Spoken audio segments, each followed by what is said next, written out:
में रोजगार की अनेक नई संभावनाएं बनने जा रही हैं। साथियों, 30 लाख सरकारी पोस्ट से नौकरियां हैं। 30 लाख नरेंद्र मोदी जी ने उनको खाली रखा अपने जो 20-25 मित्र हैं उनकी मदद करने के लिए।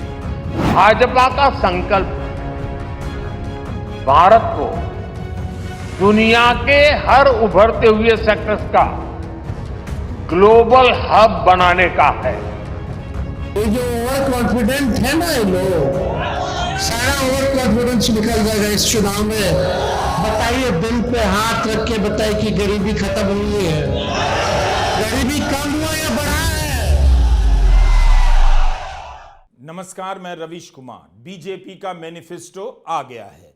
इसे पढ़कर युवा मतदाताओं को तय करना होगा कि नौकरी आज चाहिए या 2047 का विकसित भारत चाहिए। नौकरी चाहिए या सपना चाहिए। सपने में भी आज का सपना चाहिए या 23 साल बाद का सपना चाहिए। वैसे बेरोजगारी के दिनों में सपने ही काम आते हैं। अगर कोई नौकरी ना दे और मिलने का सपना दिखा दे, वह भी प्यारा लगने लग जाता है। धर्म के नशे में डूबे हुए मजबूत राष्ट्र की पालकी में झूला झूल रहे भारत के युवा मतदाताओं को बीजेपी के मैनिफेस्टो में रोजगार की संभावना खोजनी चाहिए। सरकारी नौकरी का जिक्र नहीं है, मगर परीक्षा में पेपर लीक रोकने के लिए कानून का जिक्र है। जबकि मोदी सरकार को यह कानून बनाने का ध्यान 9वें साल में आया, उसके बाद भी यूपी में पेपर लीक हो गया। बीजेपी के संकल्प पत्र में नौकरी की जगह रोजगार के अवसर का इस्तेमाल किया गया है। युवाओं के सेगमेंट में रोजगार के अवसर दिए गए हैं। कांग्रेस और राजद की तरह 1 करोड़ नौकरी का वादा इसमें नहीं है। 2014 में 2 करोड़ रोजगार देने का वादा बीजेपी ने किया था, उसका भी हिसाब इस मैनिफेस्टो में नहीं है। उल्टा वित्त मंत्री निर्मला सीतारमण विपक्ष पर आरोप लगा रही हैं कि उसके पास रोजगार का ठोस और विश्वसनीय आंकड़ा नहीं है। मोदी सरकार 10 साल में कोई सिस्टम नहीं बना पाई जिससे रोजगार का आंकड़ा पारदर्शी तरीके से मिल जाता। लेकिन विपक्ष पर वित्त मंत्री आरोप लगा रही हैं कि उसके पास विश्वसनीय आंकड़ा नहीं है। मैनिफेस्टो में यह भी नहीं कहा गया है कि रोजगार की गिनती गिनने के लिए कोई ठोस सिस्टम बना देंगे। मैनिफेस्टो में विकास के बड़े बड़े सपने दिखा दिए गए हैं। भारत की अर्थव्यवस्था को तीसरे नंबर का बनाने का वादा किया गया है, मगर इससे रोजगार कितना पैदा होगा इसकी बात नहीं, केवल अवसर की बात है। कम से कम बीजेपी ठोस तरीके से यही बता देती कि पिछले 10 साल में जितनी योजनाएं लाई गईं, विकास हुआ, skill India, smart city, PM Vishwakarma, मुद्रा योजना, इन सब से कितना रोजगार पैदा हुआ। भाजपा ने घोषणा पत्र में लिखा है कि हमने सरकारी भर्ती परीक्षाओं का पारदर्शी आयोजन कर लाखों युवाओं को सरकारी नौकरी में भर्ती किया है, लेकिन सटीक आंकड़ा नहीं बताती है, रेलवे का आंकड़ा नहीं बताती है। युवाओं को प्रधानमंत्री का यह बयान ठीक से याद कर लेना चाहिए। प्रधानमंत्री नरेंद्र मोदी कह रहे हैं, इतने अवसर पैदा होंगे जो युवाओं की कल्पना से बाहर होंगे। भाजपा का संकल्प भारत को दुनिया के हर उभरते हुए सेक्टर्स का ग्लोबल हब बनाने का है। वो समय दूर नहीं जब भारत दुनिया का ग्रीन एनर्जी हब होगा, फार्मा हब होगा, इलेक्ट्रॉनिक्स हब होगा, ऑटोमोबाइल हब होगा, सेमीकंडक्टर हब होगा, इनोवेशन हब होगा, लीगल इंश्योरेंस हब होगा, कॉन्ट्रैक्टिंग कॉमर्शियल हब होगा।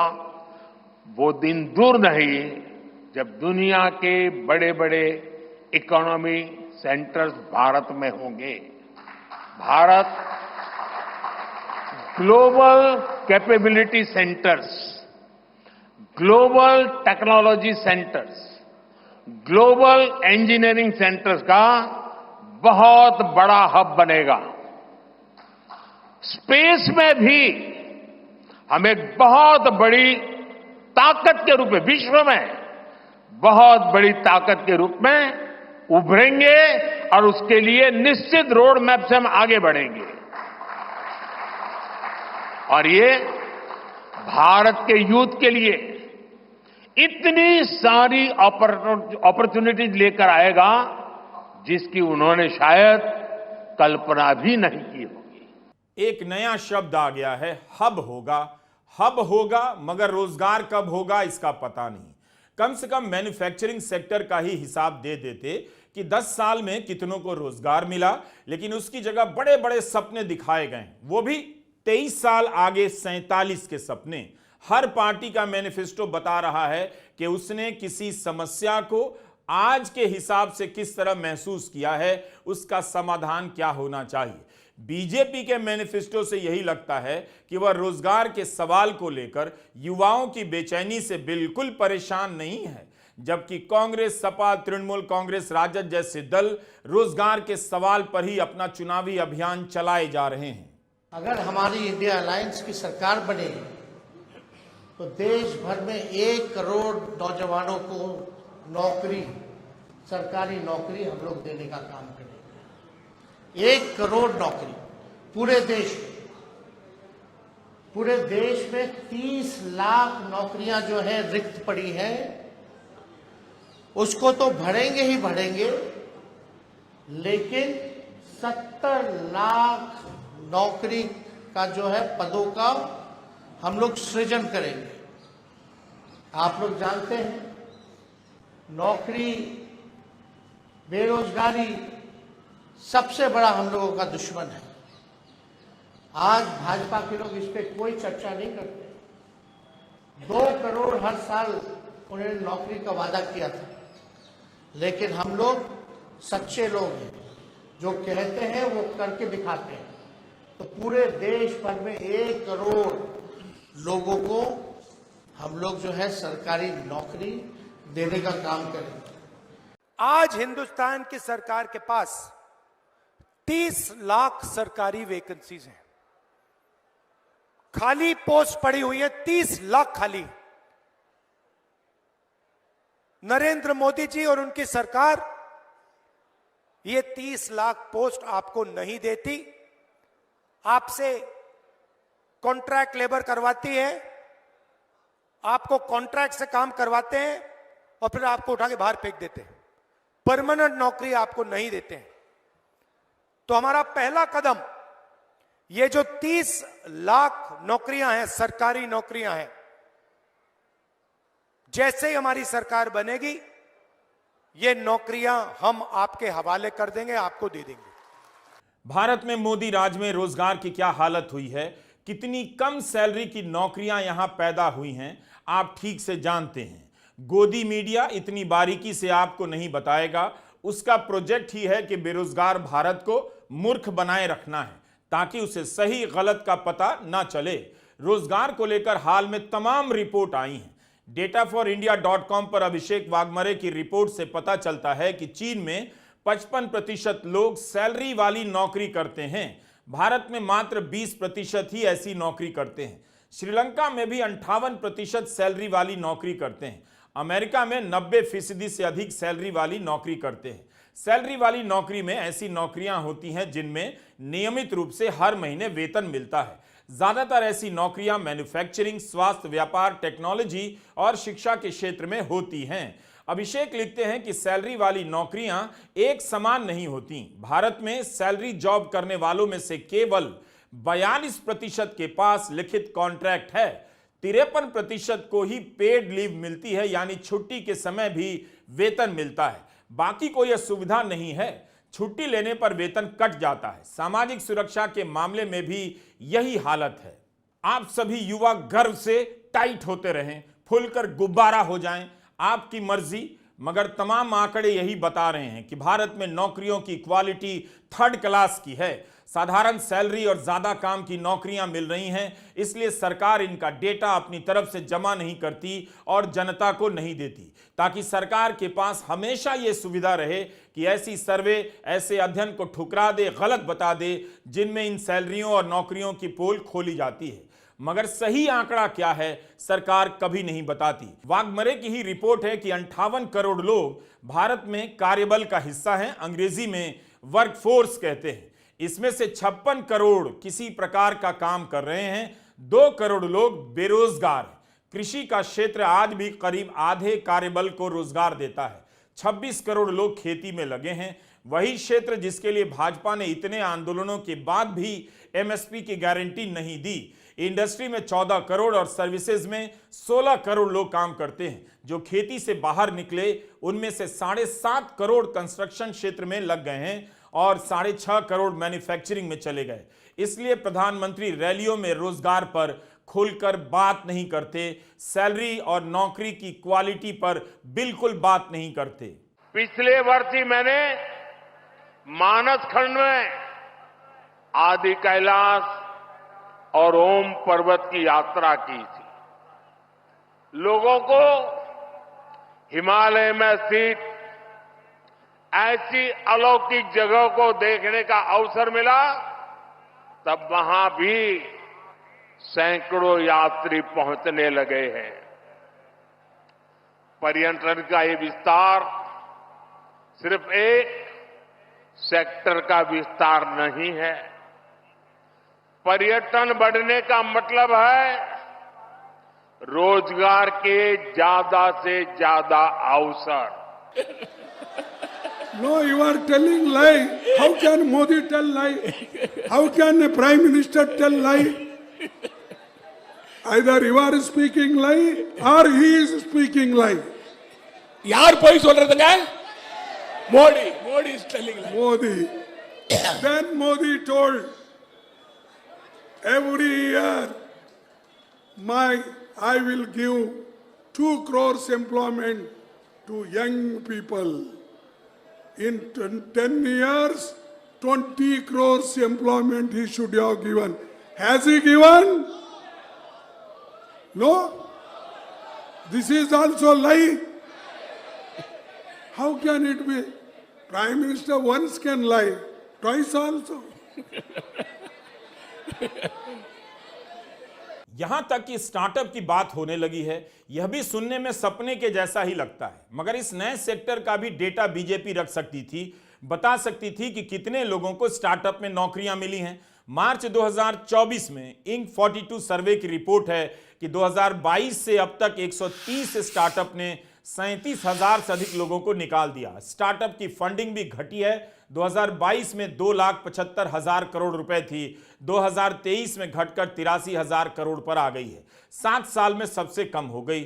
नौकरी की गिनती से बीजेपी आज से नहीं 2019 से बच रही है। किसी भी सेक्टर में नौकरी के आंकड़े जमा करने का पारदर्शी सिस्टम नहीं बना सकी। नौकरी के सेक्टर में अगर मोदी सरकार के पास दिखाने के लिए कुछ भी होता तो हर बात में डेटा देने वाली यह सरकार जरूर डेटा से तमाम पोस्टरों और अखबारों को भर देती। अंतर्राष्ट्रीय श्रम संगठन और मानव विकास संस्थान ने इंडिया अनएम्प्लॉयमेंट रिपोर्ट जारी की है।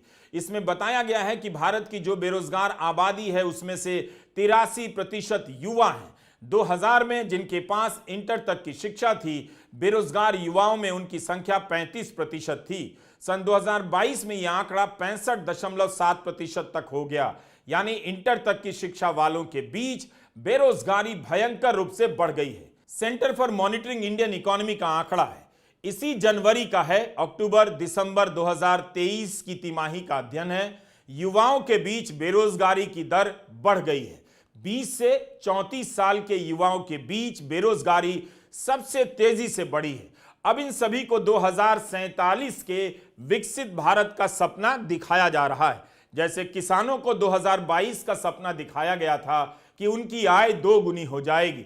25 से 29 की उम्र के युवाओं में बेरोजगारी 42 महीनों के चरम पर है। 30 से 34 साल के बीच के युवाओं में 30 महीनों में सबसे अधिक बेरोजगारी देखी गई है। ये जो गोलपोस्ट बदलने की जो बीमारी है ना, ये इस देश में कभी किसी सरकार को पहले नहीं आई। अब 2047 पे पहुंच गए जनाब। पूछिए इनसे कि किसानों की आय दुगनी, जैसा कि अमिताभ दुबे जी बता रहे थे कि 2022 में करनी थी, अब उसका गोल पोस्ट भी बदल गया होगा। तो ये गोल पोस्ट बदलने जो 2014 में कहा, 19 में आपने न तो उसका कोई लेखा जोखा दिया, कोई अकाउंट नहीं दिया, कोई खाता बही सामने नहीं रखा। 19 में आपने नए जुमले नए गोल पोस्ट के साथ रख दिए। 2024 आते आते आप 47 पे चले गए। 2036 में हम ओलंपिक कराएंगे, अब ये भी लिखा हुआ है उसमें। आप कहां होगे? आप सरकार में होगे क्या? आप 5 साल का हिसाब दीजिए और अगले 5 साल की अपनी बात करिए। ये गोल पोस्ट बदलना, ये सन बदल देना, जो सबके लिए घर बनाना था, अब उसको विकसित राष्ट्र में डाल दिया, मतलब वो भी 2047 तक चला गया। बड़ी सफाई से ये झूठ बोलते हैं, लेकिन इतनी बार बोल चुके हैं कि अभी एक्सपोज हो गए। अब लोगों को समझ में आ गया कि मोदी की बात पर या मोदी की गारंटी पर कोई भरोसा नहीं कर सकते, क्योंकि वो सरेआम झूठ बोलते हैं। अभी कहा था कल किसी इंटरव्यू में, बहुत कम इंटरव्यू देते हैं लेकिन इलेक्शन में देते हैं, कि मैं अपने बाल सफेद करता हूं। हुजूर, आप सिर्फ बाल नहीं सफेद करते, आप झूठ भी बड़े सफेद पोश ढंग से पेश करते हैं। जब नौकरी की ऐसी हालत है, खराब कमाई वाली नौकरी मिल रही है, तो फिर गरीबी कैसे दूर हो रही है? किसकी गरीबी दूर हो रही है? फिर आज के भारत में खुशहाल कौन है? मोदी सरकार पिछले 10 साल में हर दिन गरीबों के कल्याण की बात करती रही, मगर यह कैसे हुआ कि अमीर ही ज्यादा अमीर होते चले गए? अभी तक तो कांग्रेस ही सूट बूट की सरकार का आरोप लगाती थी, लेकिन अब तो कई ठोस रिसर्च आपके सामने हैं जो बताते हैं कि मोदी राज में अरबपतियों की ही चांदी है। क्या आपको पता है कि पेरिस स्कूल ऑफ इकोनॉमिक्स में एक वर्ल्ड इनइक्वालिटी लैब है जिसने दिखाया है कि आज दुनिया में सबसे ज्यादा असमानता अगर कहीं है तो वो भारत में है। Nitin Bharti, Lucas Chancel, Anmol Somanchi, Thomas Piketty ने एक रिपोर्ट तैयार की है। इसका नाम है income and wealth inequality in India 1922 से लेकर 2023, the rise of the billionaire Raj. जब यह असमानता रिपोर्ट आई तब सरकार समर्थक अर्थशास्त्रियों ने इसकी आलोचना कर दी। आज के इंडियन एक्सप्रेस में उन सभी आलोचनाओं का जवाब दिया गया है और असमानता रिपोर्ट तैयार करने वाले अर्थशास्त्रियों ने उनकी आलोचनाओं को आधारहीन बताते हुए तर्क पेश किया है और अपनी रिपोर्ट का बचाव किया है। आप भी इंडियन एक्सप्रेस में पढ़ सकते हैं। भारत में आर्थिक असमानता जिस स्तर पर पहुंच चुकी है और जिस तेजी से बढ़ रही है, हमारी राय में ये काफ़ी चिंताजनक स्थिति है, जिसका भारत की इकोनॉमी पर और लोकतंत्र पर बुरा असर पड़ सकता है। और इसके मैं 4 कारण गिनना चाहूँगा। पहला तो ये है कि ऐसे अधिक आर्थिक असमानता के चलते एक चिंता ये है कि जो निचला 90% आबादी है, उनके खरीदारी की क्षमता ज़्यादा नहीं बढ़ेगी और फिर इसका बुरा असर हमारे घरेलू मांग पर पड़ेगा जो दबा हुआ रहेगा। तो फिर हमारा जो मीडियम और लॉन्ग टर्म जो इकोनॉमिक ग्रोथ है उस पर भी बुरा असर पड़ सकता है। तो पहली बात यह है कि ऐसी आर्थिक असमानता हमारे आर्थिक ग्रोथ पर भी बुरा प्रभाव डाल सकती है। दूसरी बात यह है कि अगर बहुत ज़्यादा राष्ट्रीय आय और धन कुछ ही हाथों में इकट्ठा हो जाए तो फिर वो कुछ ही अमीर और धनी लोगों का सरकार और समाज पर बहुत ज़्यादा प्रभाव पड़ने लगता है और फिर जो बाकी के लोग हैं उनके राय और मांगों को ज़्यादातर नज़रअंदाज किया जाता है और एक लोकतंत्र में ये तो एक चिंताजनक स्थिति है।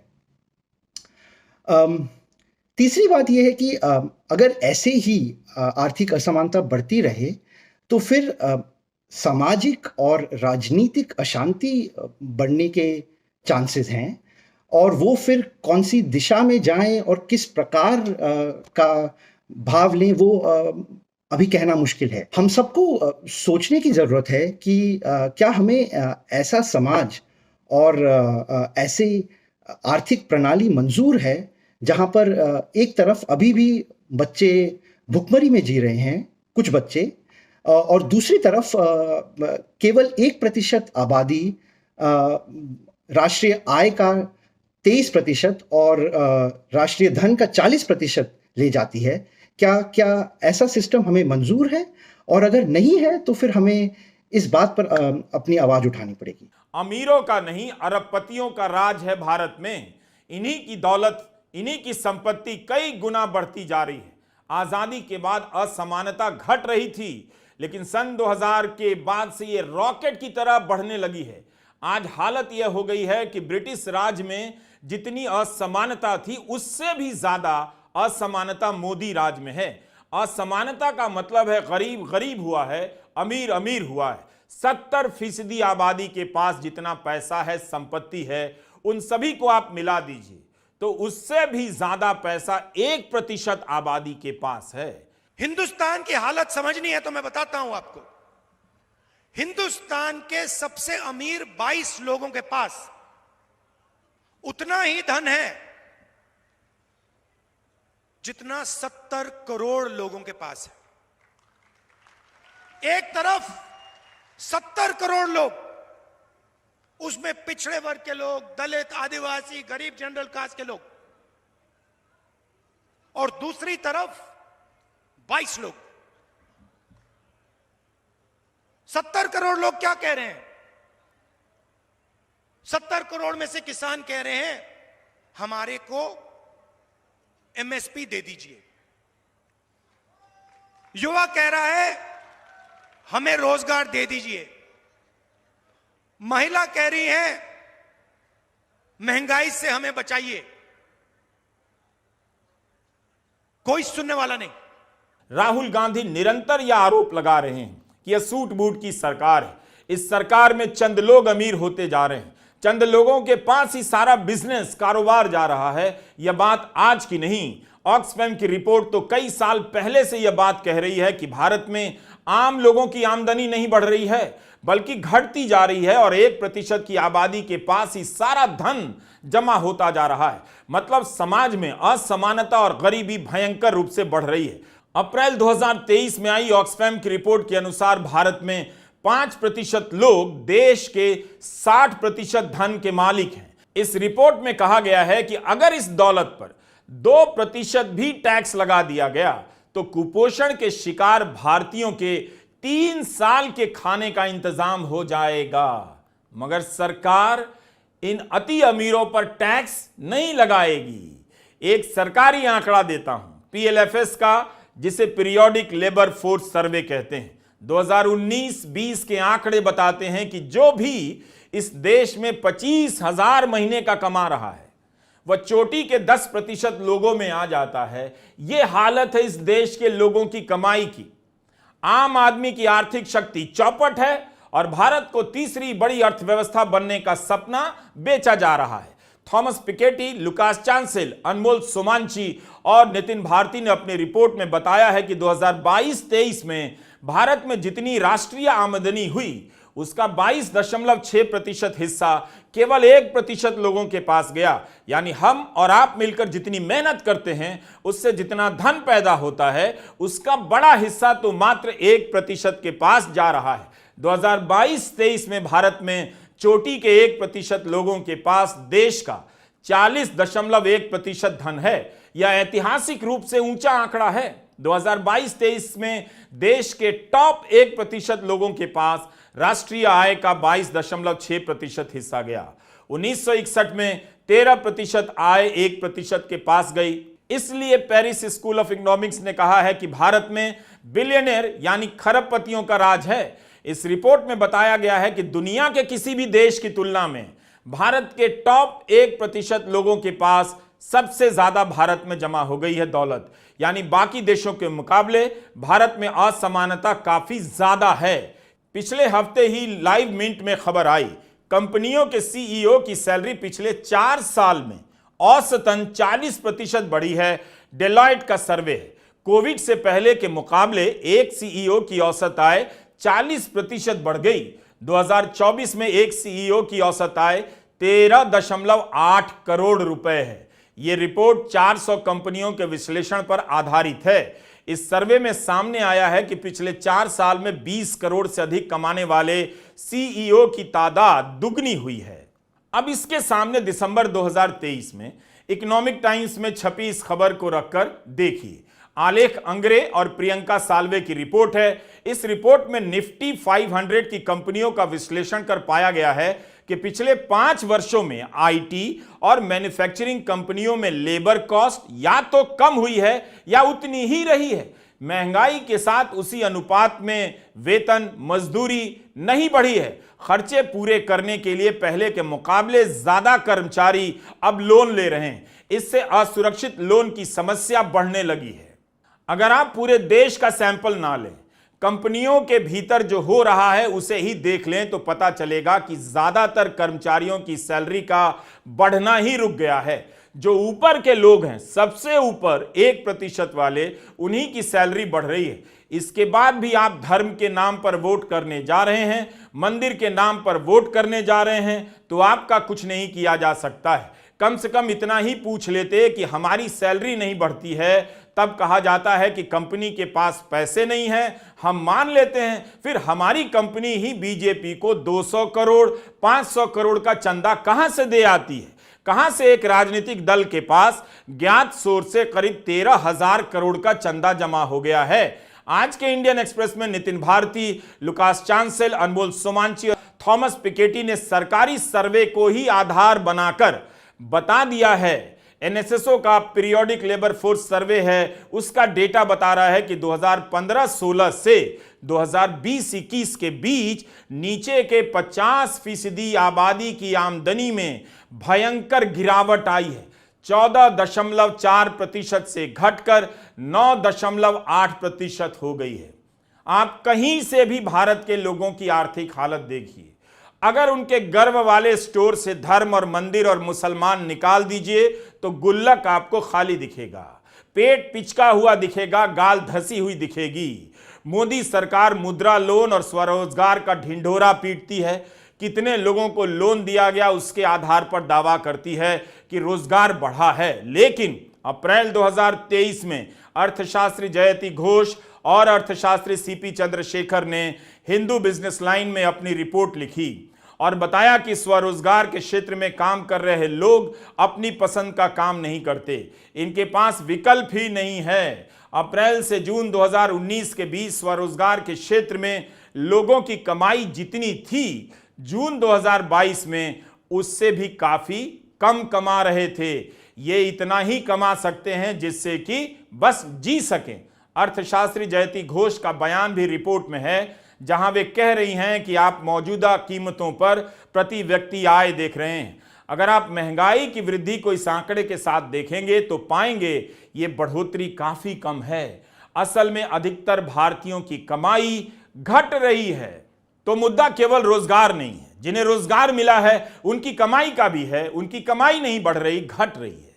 लोग बचत नहीं कर पा रहे हैं, जो बचत की थी उसमें से ही खा रहे हैं। पिछले साल सितंबर 2023 में रिजर्व बैंक का डेटा कहता है कि वित्त वर्ष 2023 में घरेलू बचत 50 साल में सबसे कम हुई है। 2022 में जीडीपी की 7.2% थी, 2023 में घटकर जीडीपी की 5.1% हो गई। एक साल में इतनी गिरावट आई है। पीएलएफएस 2022-23 के सर्वे के अनुसार ग्रामीण कार्यबल का 24.6% हिस्सा दिन का 100 रुपया से भी कम कमाता है।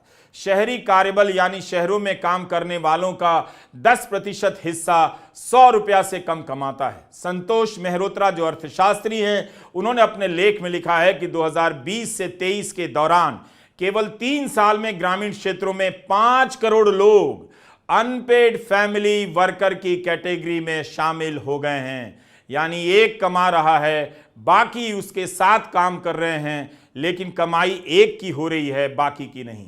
शहरी क्षेत्रों में भी 50 लाख लोग इसी श्रेणी में शामिल हो गए। नेता को पता है आपकी जेब खाली है, मुंह लटका हुआ है, गाल धंस गई है, इसलिए वो धर्म के नाम पर आपके भीतर गर्व का हवा भरता है ताकि आप गर्व से टाइट हो जाएं।